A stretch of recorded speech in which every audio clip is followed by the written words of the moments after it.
The ocean, on that day, was a vast and gentle thing. It was a sheet of hammered blue steel, softened by the sun, breathing in a slow and rhythmic swell that lifted the brigantine Dei Gratia up towards the heavens, and then lowered her just as tenderly back into the cradle of the waves.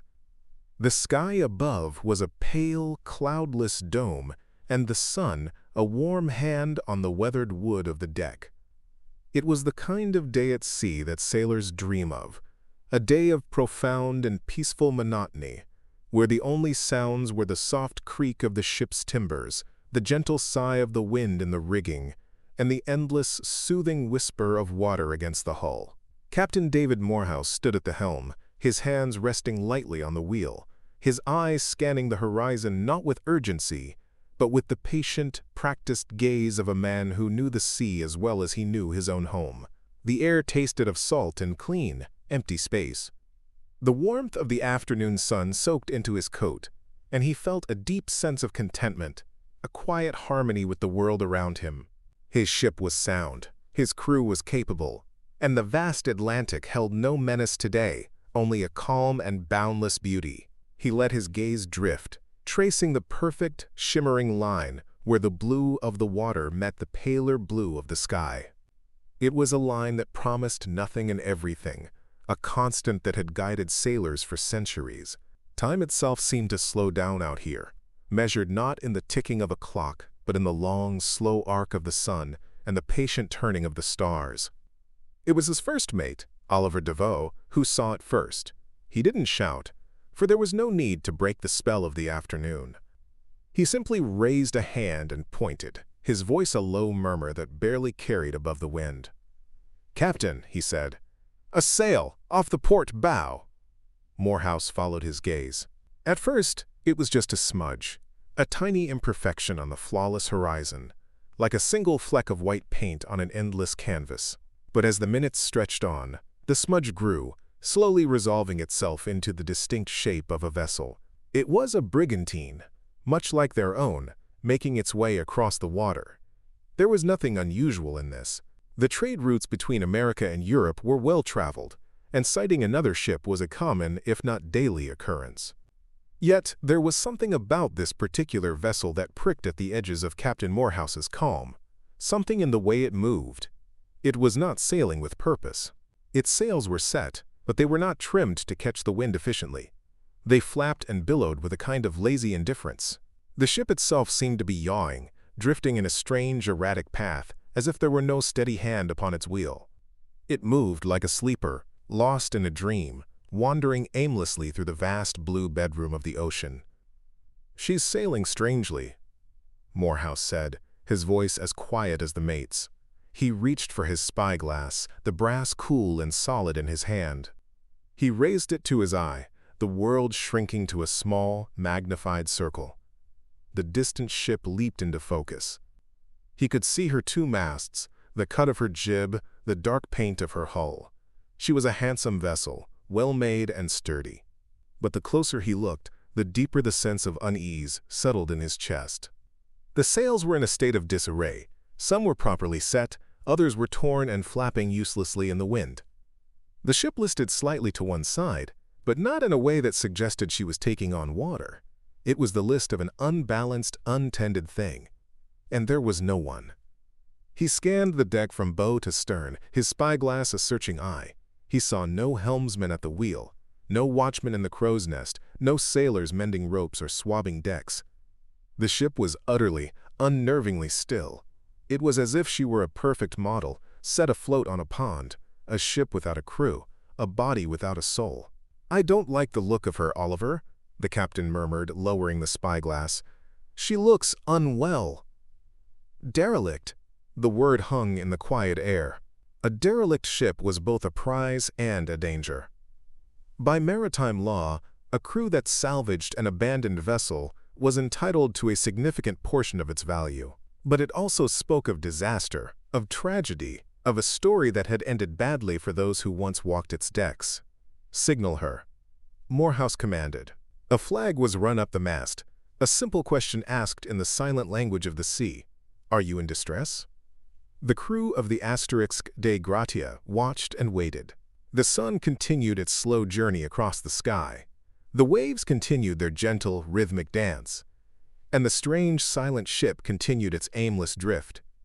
There was no reply. No flag was raised. No signal given. The silence from the other vessel was absolute. "Try the horn," Morehouse ordered.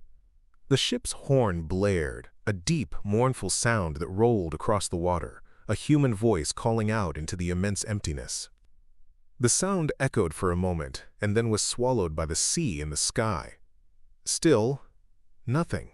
The two ships drew closer, the distance between them shrinking with the slow, inexorable pull of the currents. The two-ship Gratia moved with grace and purpose, a living thing under the command of its master. The other ship, they could now read the name painted on her bow, Mary Celeste. She drifted like a ghost, a hollow echo on the water. The unease on board the Asterisk de Gratia had grown from a subtle prickle to a tangible presence. The crew stood along the rail, their voices hushed, their eyes fixed on the silent vessel. The peace of the afternoon had been broken, not by a storm or a squall, but by a question. A deep, unsettling question mark floating on the surface of the sea. "She was birthed in New York, just a week before us," Morehouse said, a strange note of recognition in his voice. "I know her captain, Benjamin Briggs, a good man, a sober, God-fearing man. He was sailing with his wife and his young daughter." The words added a new layer of chill to the warm air. This was not just an abandoned ship, it was an abandoned home. "Lower the longboat," Captain Morehouse said, his voice firm, cutting through the spell of quiet speculation. "Mr. DeVoe, take 2 men. Board her. Find out what has happened." The longboat was lowered into the water with a gentle splash. The sound of the oars dipping into the sea was a steady, rhythmic heartbeat in the vast silence. As Oliver DeVoe and his 2 companions rowed across the gap, the Mary Celeste loomed larger and larger. She was beautiful, even in her neglect. The lines of her hull were clean, her masts tall and proud. But the closer they got, the more profound her silence became. It was not the quiet of a sleeping ship. It was the deep, resonant silence of an empty cathedral. The longboat bumped softly against the hull of the Asterisk Mary Celeste. The sailors tied the boat fast, and Oliver DeVoe, the first mate, reached up and grabbed the rope ladder hanging over the side. He took a deep breath, the salty air filling his lungs, and began to climb. His boots met the solid wood of the deck with a soft thud, and he stood there, for a long moment, utterly alone on the deck of a ghost ship, in the middle of the vast Atlantic Ocean. The first thing he noticed was the quiet. It was a silence so deep it seemed to have weight, pressing in on him from all sides. The only sounds were the ones he had brought with him, the lapping of the water far below, the distant creak of his own ship, the wind whispering through the rigging above his head like a long, drawn-out sigh. The ship itself was mute. He took a step, and then another, his footsteps unnaturally loud on the wooden planks. The deck was wet, slick with sea spray, but not flooded. The ship was sound. He walked to the ship's wheel. It spun freely, untended, its brass handles gleaming dully in the afternoon light. The binnacle, which housed the ship's compass, was knocked over, and its glass was broken, but the compass itself was intact. He looked up at the sails. They were a mess, a portrait of neglect. The foresail and upper foretopsail were gone, likely blown away in a storm. The jib was torn to ribbons, flapping like a tattered prayer flag. But other sails were neatly furled, tied down as if for a calm night's rest. It was a strange contradiction, signs of a storm and signs of perfect order. The 2 other sailors from the Bedtime Gratia clambered aboard, their faces etched with a mixture of curiosity and apprehension. Their presence did little to dispel the oppressive quiet. They were intruders in a place that had been emptied of its rightful inhabitants. "Check the pumps," DeVoe ordered, his voice low, as if not to wake a sleeping giant. One of the men went to the ship's pumps, which were used to clear water from the bilge. He worked the handle. There was some water below decks, he reported, about 3.5 feet. But for a ship of this size, that was not an alarming amount. It was not enough to cause panic, certainly not enough to abandon ship. The Knott's Mary Celeste was entirely, perfectly seaworthy. DeVoe made his way across the deck, his eyes cataloging every detail. The ship's hatches were open. The main hatch, leading to the cargo hold, was securely battened down, but the forehatch and the lazarette hatch were open, their heavy wooden covers lying beside them on the deck. This was strange. In any kind of heavy weather, these would have been the first things to be secured. He descended the short flight of steps that led to the ship's main cabin area. The air below was still and close, thick with the scent of brine, damp wood, and something else, the faint, lingering smell of a life recently lived. He found himself in the crew's quarters first. The space was small and tidy. Sea chests were pushed neatly against the bunks. Oilskin coats and boots were hung on pegs, some still damp, as if their owners had just come in from a watch and would be back at any moment to claim them. On a small table, a pipe lay next to a pouch of tobacco, half filled, waiting for a hand to light it. There were no signs of a struggle, no evidence of violence or mutiny. There was only a profound and orderly emptiness. It was as if the men had simply vanished into thin air, leaving all their worldly possessions behind. From there, DeVoe moved towards the forward cabins, the quarters for the ship's officers and the captain's family. He pushed open a door and stepped into the mate's cabin. It was just as orderly. A navigation book lay open on the desk, a pencil marking a half-finished calculation. A razor and a small mirror sat on a shelf, ready for a morning shave. Everything was in its place, a perfect tableau of a life interrupted. The next cabin was the captain's. This was the heart of the ship, and DeVoe entered it with a sense of reverence and trepidation. The room was larger, more comfortable. A wide bunk was neatly made, the blankets turned down as if awaiting their occupant. On a small table, a sewing machine stood, a piece of a child's clothing, perhaps a small dress or a pinafore, still under the needle, the thread waiting to complete a stitch. It was a poignant, heartbreaking detail, a touch of domestic life in the midst of this vast, watery wilderness. Captain Briggs' wife, Sarah, had been on board, and this was clearly her touch. There were small, feminine objects in the room, a comb, a hairbrush, a small bottle of rosewater on the dresser. His gaze fell upon a child's toy, a small wooden doll, lying on the floor near the bunk, as if it had been dropped in a moment of play. This was the room of Captain Briggs' 2-year-old daughter, Sophia. The silence in this room felt the heaviest of all. On the captain's desk, DeVoe found the ship's logbook. He picked it up, his fingers tracing the worn leather cover. He opened it. The entries were written in a neat, professional hand. They detailed the weather, the ship's position, the daily routines of the voyage. He flipped to the last entry. It was dated November 25th, 10 days earlier. It recorded the ship's position as being near the Azores Islands. The entry was completely unremarkable. Fair winds, clear skies, proceeding on our course. There was no mention of any trouble, no hint of distress, no premonition of the strange fate that was to befall them. The log ended not with a cry for help, but with a simple, mundane statement of fact. Next to the logbook was the ship's slate, where temporary notes and calculations were made. The last entry on the slate noted that at 8 a.m. on the morning of November 25th, the Mary Celeste had been 6 miles off the eastern point of Santa Maria Island in the Azores. After that, nothing. The story of the asterisk Mary Celeste simply stopped. One of the most crucial discoveries, or rather non-discoveries, was what was missing. The ship's chronometer, a vital piece of navigational equipment, was gone. The captain's sextant was also missing, as was the ship's register and other important papers. These were the tools a captain would need to navigate. It suggested that whoever had left the ship had done so deliberately, taking the means to find their way. DeVoe continued his search. He looked under the captain's bunk. Here he found the captain's sword, still in its sheath. He drew it out. There was a small, reddish-brown stain on the blade. He ran his finger over it. It was faint, almost invisible. Was it blood? Or was it simple rust? A touch of corrosion from the damp sea air. He couldn't be sure.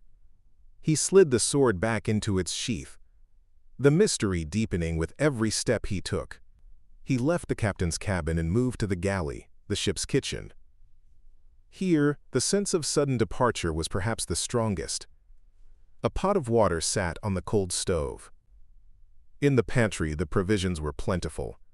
There were barrels of flour and salted meat, tins of vegetables, crates of potatoes. There was enough food and fresh water on board to last for at least 6 months. This was not a crew that had starved. This was not a crew that had been forced to flee due to lack of supplies. Everything was in order, the plates and cups stacked neatly on their shelves. Finally, Deveau and his men went to the main cargo hold. They lifted the heavy wooden hatch cover and peered down into the darkness.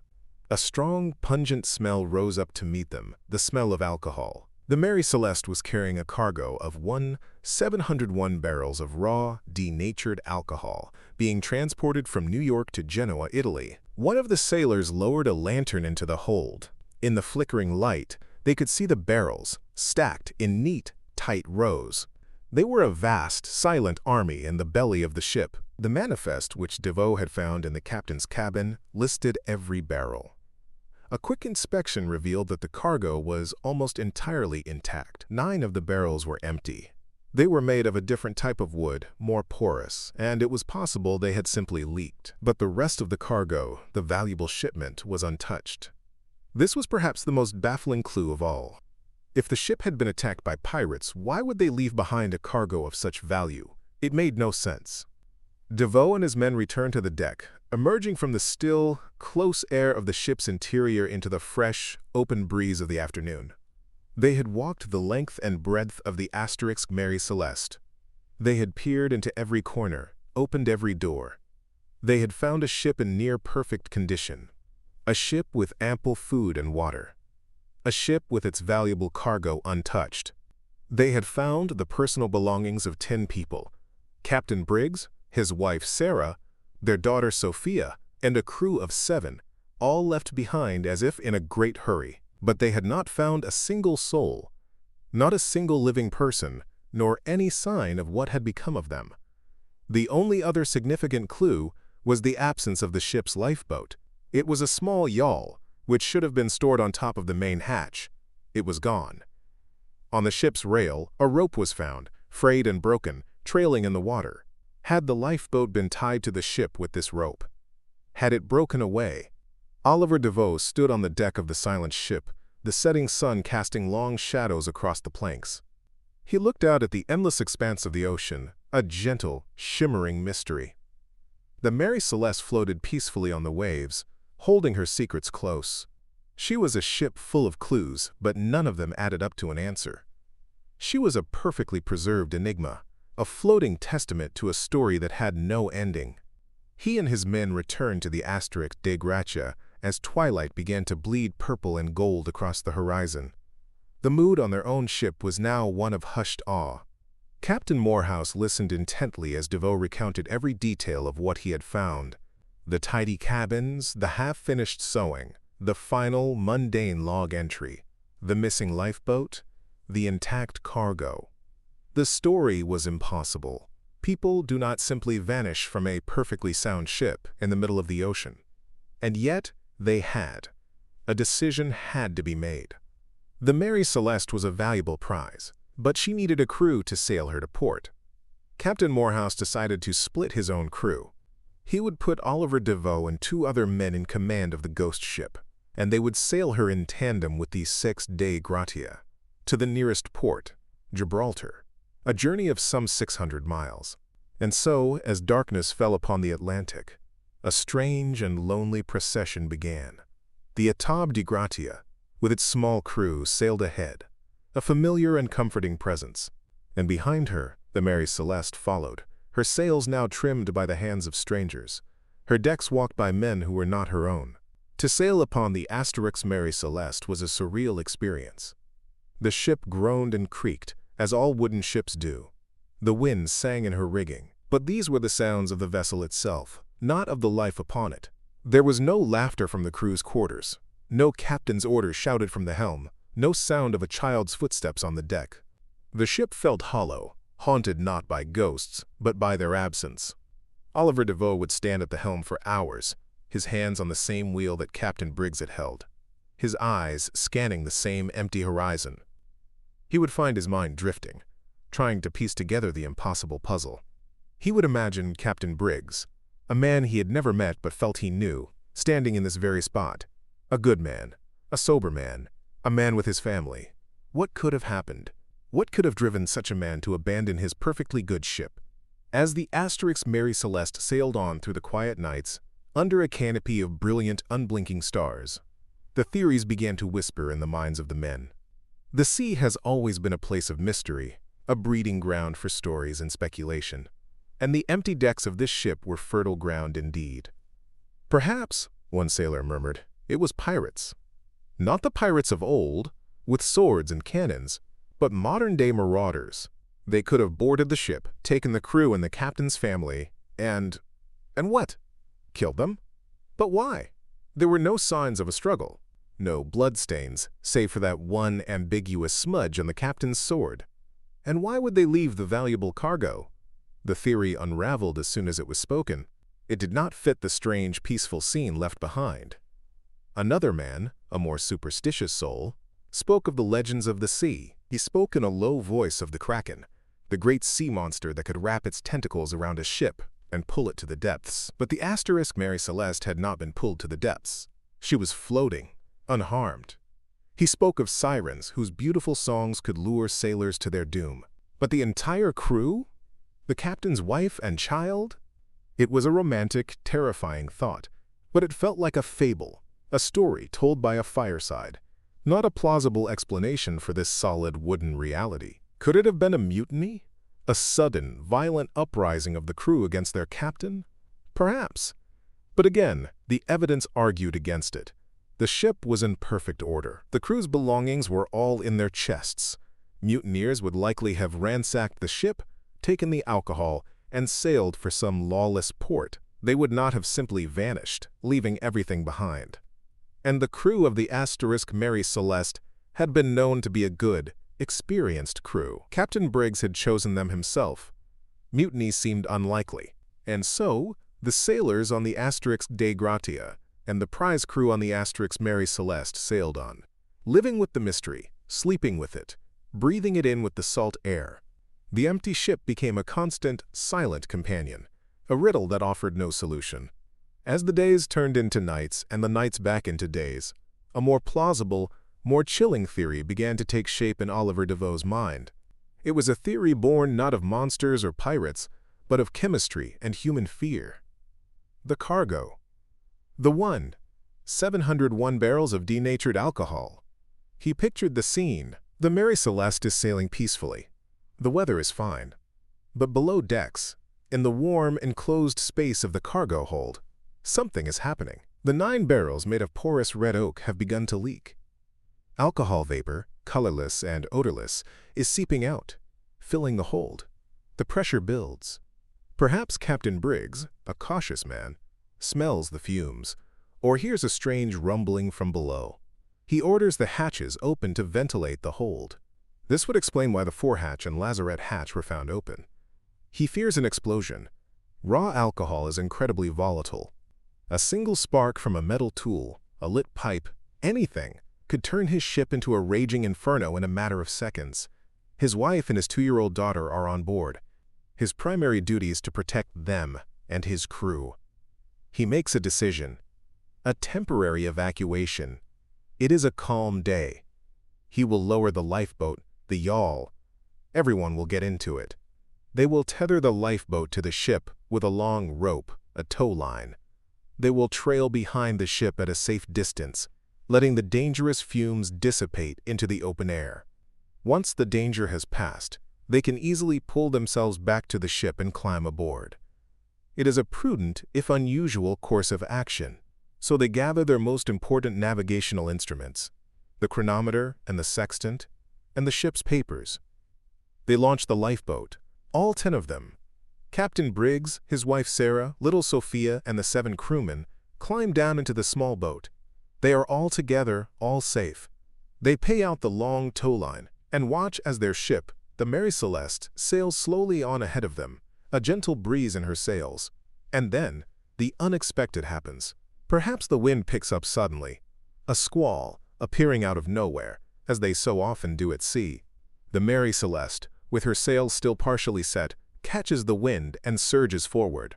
The towline, the single thread connecting the small family in the lifeboat to their home, their safety, their world, is stretched taut. It strains, it groans, and then it snaps. The frayed rope found trailing from the ship's rail was the last broken link. Imagine the scene. The 10 people in the small, open boat, watching in horror as their ship, their beautiful empty ship, begins to sail away from them. It moves with a life of its own, steadily, inexorably, pulling away. They try to row, but the small boat is no match for the speed of the brigantine. The gap widens. The Mary Celeste becomes smaller and smaller, a silhouette against the horizon. The sun begins to set. They are left alone, a tiny, helpless speck in the vast, indifferent emptiness of the Atlantic Ocean. Their ship, their salvation, sails on without them. A ghost ship carrying all their belongings, all the evidence of their lives, but not their lives themselves. This theory, more than any other, seemed to fit the strange collection of facts. It explained the missing lifeboat, the missing navigational tools, the open hatches, and the general state of order on the ship. It explained the lack of violence. It was a tragedy not of malice, but of misfortune, a terrible, fatal miscalculation. It was a story of a cautious man trying to protect his family, whose very caution led to their doom. The 2 ships, the living and the dead, finally reached the port of Gibraltar. The arrival of the Mary Celeste, the perfectly sound ship with no crew, caused a sensation.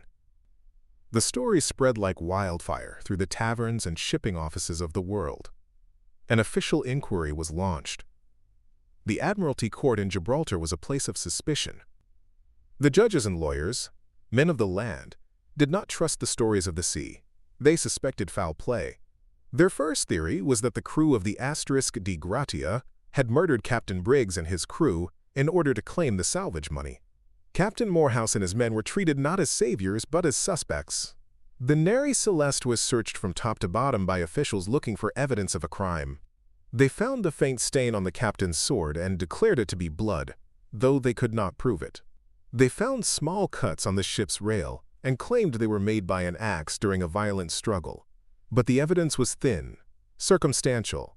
There was no real proof of foul play. The cargo was intact. The personal belongings of the crew, including their money and valuables, were untouched. The theory of murder and piracy made no sense. The inquiry dragged on for months. Other theories were proposed. The crew of the Mary Celeste had broken into the alcohol, gotten drunk, and murdered the captain and his family before escaping in the lifeboat. But Captain Briggs and his crew were known to be temperate men. And again, where was the evidence of a struggle? Perhaps they had all been swept overboard by a single massive rogue wave. But that wouldn't explain the missing lifeboat or the navigational instruments. Perhaps they had encountered a waterspout, a swirling column of water and wind. In a moment of panic, they had abandoned ship, only for the waterspout to dissipate, leaving the ship unharmed and them lost at sea. Every theory had its supporters, and every theory had its flaws. The mystery was a puzzle with too many pieces missing. The 10 souls who had been on board the Mary Celeste were never seen or heard from again. The ocean never gave up their secret. They were simply gone, erased from the world, leaving behind only the silent, empty vessel as their tombstone. In the end, the court could find no evidence of a crime. The crew of the de Gratia were cleared of any wrongdoing, but the cloud of suspicion never fully lifted. They were awarded salvage money, but it was only a fraction of the ship's true value, a testament to the court's lingering doubts. And what of the Mary Celeste? Her story did not end there. She was repaired, refitted, and sold. But she seemed to carry her mystery with her like a curse. She was an unlucky ship. She passed from owner to owner, each one seeming to meet with financial ruin. Her captains died unexpectedly. She ran aground. She was involved in collisions. She became known as a cursed vessel, a ship that the sea itself did not want. After 17 years of misfortune, her final owner, in a desperate attempt to commit insurance fraud, deliberately ran her aground on a reef in Haiti. He loaded her with a worthless cargo, claimed it was valuable, and tried to set her on fire. But even in this, the ship seemed to resist. She refused to burn properly. She refused to sink. She remained there, broken and battered on the reef, a sad and final end for a once proud vessel. But the story of the Mary Celeste is not really about the ship itself. It is not about the wood and the sails and the brass fittings. It is about the silence. It is about the emptiness. It is about the 10 people who, on a calm day at sea, stepped out of their lives and into a legend. Tonight, as you lie in your bed, ready for sleep, imagine the vast, dark ocean. The water is calm, a gentle, rolling swell under a sky filled with a million distant stars. The air is cool and smells of salt. Out on that dark water, a ship is sailing. Her sails are full in the soft moonlight. She moves silently, gracefully, a shadow on the water. There is no light in her cabins. There is no one at her wheel. She is sailing on her own, guided by the currents and the wind. This is the Mary Celeste. She is still out there in a way. She has become more than a ship. She has become a story, a whisper, a peaceful mystery. Her decks are empty, but they are full of questions. Her cabins are silent, but they echo with the memory of a family, of a crew, who one day simply ceased to be. The mystery is not meant to be frightening. It is a lullaby. It is a reminder that the world is vast and full of wonders, that we cannot always understand. Some questions do not have answers. Some stories do not have endings. Think of the deep, profound peace of the open ocean at night, the gentle rocking of the waves, the soft sigh of the wind. The Fiat tide dies, sails on through this peace, a monument to the unknown. There is no need to solve the puzzle. Just let it be. Let the story wash over you like a gentle tide. The tidy cabins, the sewing left unfinished, the logbook with its final, simple words. The missing lifeboat, a small, empty space in the story where the answer should be. Let the profound and peaceful sense of mystery be a blanket. It covers the world in a soft, quiet wonder. The 10 souls of the Mary Celeste are not lost in a terrifying way.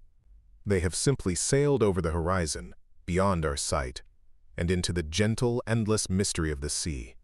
They have become part of the ocean's whisper, a story the waves will tell forever. And now, the sea is calm. The ship is rocking gently, back and forth, back and forth. The wind in the rigging is a soft, soothing hum. The stars above are watching over the deep, slumbering water. Everything is quiet. Everything is at peace.